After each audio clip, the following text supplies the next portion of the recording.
All right, me old China, park yourself on your favourite Lionel, grab yourself a cup of rosy, pin your lugholes back and start listening to a little bit of history. This is the History Lord.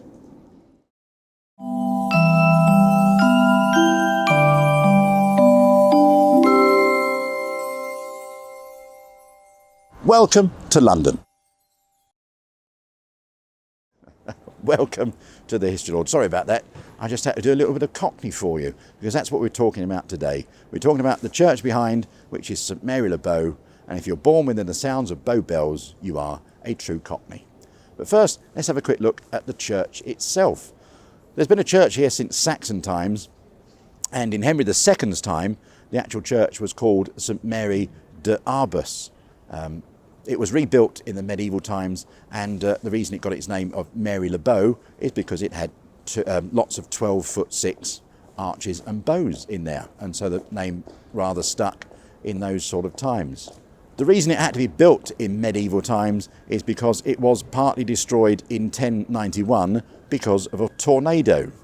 A tornado in London, you say? I think there might be a video in that. More of that elsewhere on the channel. So it was rebuilt in the medieval times. The tornado wasn't the only time the church was destroyed. It was destroyed in September of 1666 during the Great Fire of London. Now this church was so important to the city, in fact it was the second most important church in the city of London after St Paul's, that this was one of the first parish churches to be rebuilt by Sir Christopher Wren. It was finished in 1680 with its magnificent spire. It was also partly destroyed in May 1941 during the Blitz. It wasn't reconsecrated until 1964 when it was rebuilt, but by then the actual spire had achieved Grade 1 listed status. Now the other main reason that I'm sat here today is because of the Bow bells. There is the famous legend that if you are born within the sound of Bow bells, there they are. We didn't time that, honestly. But if you're born within the sound of those bells, you are a true Cockney. So what is a Cockney? Well, Cockney actually derives from a medieval word, cock and oath, which basically was a cock's egg, something that couldn't really exist. And it was a little bit of an insult. But us being Londoners, we took it upon our shoulders and we took pride in it. So if you're a true Cockney, you are born within the sound of Bow bells. Legend has it that Dick Whittington got as far as Highgate, which is about 6 miles as a crow's flies from here, and he heard the great bell of Bow signalling him to come back to the city of London, where he became Lord Mayor 3 times. Do you believe that? Well, it is possible.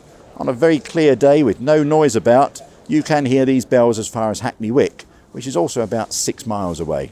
But in the modern times, I think the city of London is the nearest you'll get to hear them. Sadly, there are no maternity wards in London anymore, or in this part of London, so true Cockneys haven't been born for some while. Thank you very much for watching today.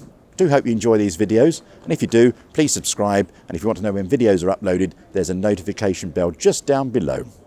If you want to see what we do outside of these videos, then go to historylord.co.uk, see about one of my walking tours of London, or have a look down below and see about James's Last Line YouTube channel and his films and his podcasts. They're all rather good. Thanks for watching. We'll see you soon. Fancy going to get a cup of Rosie Lee? Yeah?